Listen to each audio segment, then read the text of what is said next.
សួស្តីទាំងអស់គ្នាថ្ងៃនេះខ្ញុំសូមមកធ្វើការចែករំលែកអ្នកទាំងអស់គ្នាអំពី technique នៅក្នុងការធ្វើ presentation board ទៅលើផ្នែកស្ថាបត្យកម្មបើសិនជាករណីយើងនិយាយពីការធ្វើ board ឬក៏ផ្ទាំងនៃការធ្វើ board បង្ហាញទៅលើគម្រោងណាមួយគឺវាមានច្រើន technique មែនតើណានិយាយទៅវាមិនមែនមានតែផ្ដោតតែទៅលើ board ទៅលើប្រភេទអគារស្នាក់នៅវាអាចជាប្រភេទអគារពាណិជ្ជកម្មឬក៏យើងធ្វើបទបង្ហាញទៅលើសហគមន៍ណាមួយដែលយើងធ្វើការអភិវឌ្ឍហើយអាចទៅលើជាប្រភេទ board ផ្នែក develop ទៅលើទីក្រុងណាដែលគេហៅថា urban planning អញ្ចឹងនៅក្នុងការធ្វើ board ទាំងអស់គ្នាអាចមើល idea នៅលើអ៊ីនធឺណិតបានណាហើយសម្រាប់ website ដែលខ្ញុំ recommend ដែលទាំងអស់គ្នាអាចទៅ check មើលនៅលើ website pinterest.com នេះបានអញ្ចឹងនៅលើ website គឺយើងសង្កេតឃើញថា bot មាន technique ផ្សេងជាច្រើនណាហើយ bot ក៏វាមានទំហំរបស់វាដែរទំហំ bot ខ្លះទៅលើគម្រោងដែលយើងធ្វើការបត់បង្ហាញតូចៗយើងអាចធ្វើលើกระดาษតូចអីចឹងទៅអាច A2 A3 ទៅហើយបើសិនជាយើងចង់បានព័ត៌មានលម្អិតដែលល្អយើងអាចធ្វើនៅលើกระดาษ A0 អីចឹងទៅណាអញ្ចឹង bot វាមានច្រើនមែនតែសំខាន់តើ board របស់យើងនេះតើយើងចង់ផ្ដោតទៅលើអីគេខ្លះហើយ board របស់យើងនឹងចង់បង្ហាញទៅលើផ្នែកអីគេអញ្ចឹងបើសិនជាអ្នកខ្លះ board របស់គាត់គឺគាត់អត់មានច្រើនវិភាគអីច្រើនទេគាត់ focus តែទៅលើផ្នែកសារអន្តរាយអីចឹងទៅហើយ board ខ្លះទៀតគឺលម្អិតទាំងអស់ហ្មងតែបើសិនជាករណីយើងនៅសិក្សាតាមសាកលវិទ្យាល័យផ្សេងៗខ្ញុំគិតថា board អាចជាប្រភេទ boardប្រមូលព័ត៌មានប្រមូលផ្ដុំច្រើនជាង board ដែលយើងអាចឧទាហរណ៍មើលទីហោនៅកន្លែងនេះបានណាដូចទីហោ board នេះគឺវិភាគតែទៅលើសារអន្តរាយទេអញ្ចឹងអ្នកទាំងអស់គ្នាអាចពិនិត្យមើលបានណាជាវាមានប្រភេទ board ជាច្រើនតែសំខាន់តើគោលដៅរបស់យើងចង់បាន board នៅក្រោមទម្រង់មួយណាដែលច្បាស់លាស់អញ្ចឹងបើសិនជាអ្នកខ្លះគាត់ធ្វើការវិភាគតែសារអន្តរាយគាត់ធ្វើ board សារអន្តរាយទៅអ្នកខ្លះគាត់ធ្វើ board តាក់ទងមួយ urban គាត់វិភាគទៅ urban អីចឹងទៅហើយ board ខ្លះទៀតមានទាំងអស់ហ្មងណាសរុបវិភាគទៅលើគម្រោងធំមួយហ្នឹងទៅអូខេអញ្ចឹងកន្លែងនេះគឺគ្រាន់តែជាកន្លែងដែលខ្ញុំគិតថាអ្នកទាំងអស់គ្នាអាចមើលនៅគំរូហើយបើសិនជាយើងចង់ធ្វើ board ដែលល្អយើងគួរតែពូកែនៅកម្មវិធីទាំង 2D ទាំង 3D ហើយនឹងកម្មវិធីសម្រាប់ទៅលើការរចនា graphic ដូចជាកម្មវិធី Adobe Photoshop ឬក៏ Adobe Illustrator បន្ថែមទៀតណាអូខេអញ្ចឹងនៅត្រង់ចំណុចនេះខ្ញុំនឹងបង្ហាញនៅ PowerPoint មួយដែលវាគ្រាន់តែជាការចងក្រងរបស់ខ្ញុំឯងហើយខ្ញុំនឹងធ្វើការចែកម្លែកទៅដល់ទាំងអស់គ្នាតែខ្ញុំគិតថាវាក៏មិន perfect ទាំងអស់ដែរប្រហែលជាអ្នកទាំងអស់គ្នាអាចប្រមូលផ្ដុំនៅព័ត៌មានអីផ្សេងថែមទៀតអញ្ចឹងណាអញ្ចឹងនៅក្នុងការធ្វើ presentation board អ្វីដែលជា structure ដែលយើងគួរតែមាននៅក្នុងការធ្វើបទបង្ហាញទីមួយមានដូចជា project title មានន័យថាចំណងជើងប្លង់របស់យើងណាចំណងជើងគម្រោងរបស់យើងឧទាហរណ៍ថាអ្នកទាំងអស់គ្នាធ្វើការអភិវឌ្ឍទៅលើសហគមន៍ A យ៉ាងតែយើងដាក់ទៅឬក៏អ្នកទាំងអស់គ្នាធ្វើទៅលើគម្រោងវិឡាណាមួយអ្នកទាំងអស់គ្នាមានឈ្មោះអីចឹងទៅអូខេការធ្វើ research អីផ្សេងតាក់ទងជាមួយនឹងតំបន់ហ្នឹងដែលយើងនឹងទៅធ្វើការ develop ឬក៏យើងធ្វើការសាងសង់ទៅលើគម្រោងរបស់យើង concept ប្លង់មានប្លង់ពុះប្លង់ elevation ប្លង់ 3D perspective ហើយបើសិនជាអ្នកទាំងអស់គ្នាចេះផ្នែក structural technology អ្នកទាំងអស់គ្នាអាចដាក់បន្ថែមចូលទៅក្នុងនឹងថែមទៀតណាដើម្បីឲ្យ board របស់យើងកាន់តែមានខ្លឹមសារល្អថែមទៀត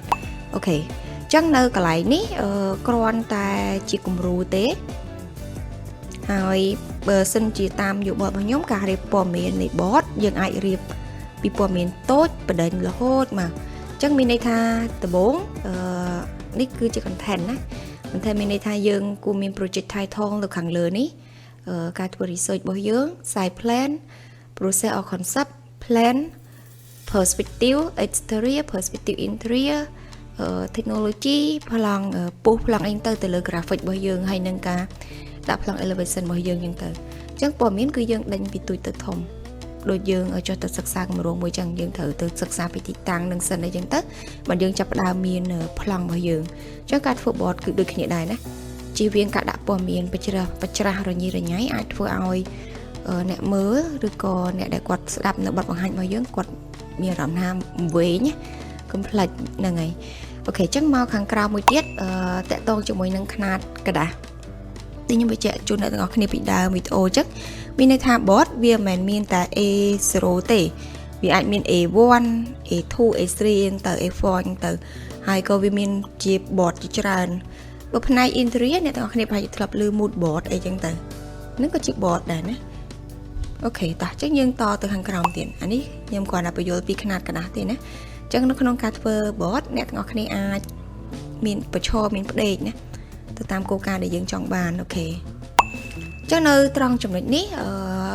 nhung bật chẹt này từ ngọc này tích nó không cắt vơ tháp ở bot như separate chụp 7 thì mỗi cứ grid thì pi cứ main image hay những thì bây cứ blended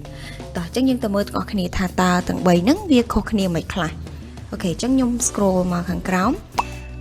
grid bot chỉ tu tới cứ via miền tầm rồng cari bỏ miền bao dưỡng chỉ một đom mà phần này còng tầm rồng chặt ta còn cày chẳng đi dân banh grid nó không cả là sập dân chân ở tại đây vào vì nè chứ này có cái này check bữa bàn nè mình ta consider using a grid to help you organize the visual elements on your board. You can use a simple grid or something more complex. Grid helps you to organize the elements on your page and produce consistency across the presentation board set. Ok, chắc nhóm scroll mà hàng còng tiết những ai phần mở bán chắc ở nè có cái સંકેત khinh tây và phe này nè bỏ miền dương đã riệp lên từ ok chắc ở ní chỉ example là chỉ ưu tiên hóa đại bằng hai piประเภท grid board ta grid board nó với miền tầm rồng bẹp nè ok chắc miền chỉ cả bản đông bỏ miền bao dương chỉ phần này chỉ đông nhưng từ ok ní tầm rồng bẹp ní có dương rồi bia chỉ ประเภท grid board đại nè ok chắc tipi cứ main image board chẳng ở the main image layout where you have a large image that the project is centered on and then complementary image that supplement it ចឹងអ្នកទាំងអស់គ្នាអាចសង្កេតមើលបានចឹងប្រភេទ main image គឺវាមានប្រភេទរូបភាពមេណាមួយទៅវាមានពណ៌មានម្ដុំពណ៌មានផ្សេងៗដែលនិយាយទៅវាមានរូបភាពមេធំមួយជាគោលអីចឹងទៅណាចឹងយើងអាចពិនិត្យមើលនៅ example សម្រាប់ board ប្រភេទ main image បានអូខេប្រភេទទម្រង់បែបនេះក៏យើងរាប់ជា main image ដែរណាភាគច្រើនទៅលើការវិភាគទៅលើ urban ណាការធ្វើ board ទៅលើ urban អូខេចឹងមកក្រោមមួយទៀតគឺតាក់ទងជាមួយនឹង blended board ចឹង the blend board where there isn't the independent image but there is a general style or composition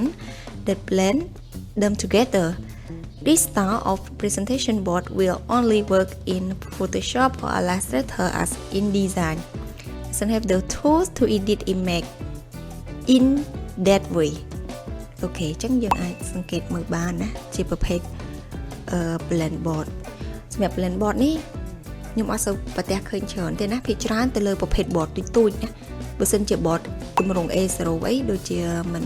សូវជាឃើញច្រើនទេណាចឹងអ្វីដែលយើងត្រូវ take attention ណាទីមួយអ្នកទាំងអស់គ្នាត្រូវគិតរឿងទំហំกระดาษមានន័យថា paper size style of board អ្វីដែលយើង what you want to present balance color text ហើយនិង background អូខេចឹងខ្ញុំមានតែប៉ុណ្្នឹងទេណាដែលចែករំលែកទៅកាន់អ្នកទាំងអស់គ្នាចឹងអ្នកទាំងអស់គ្នាអាចធ្វើការស្រាវជ្រាវបន្ថែមទៀតណាចឹងនៅក្នុងការធ្វើ board មួយយើងមិនមែនចេះតែដាក់ព័ត៌មានឲ្យតែបានទេយើងត្រូវគិតហើយនៅក្នុងហ្នឹងមានពេលខ្លះយើងត្រូវចុះទៅថតរូបភាពផ្ទាល់ទៀតណាទៅលើទីតាំងដែលយើងធ្វើការវិភាគណាអញ្ចឹងអរគុណសម្រាប់ការតាមដានអ្នកទាំងអស់គ្នាហើយកុំភ្លេចជួយ like និង subscribe channel ផង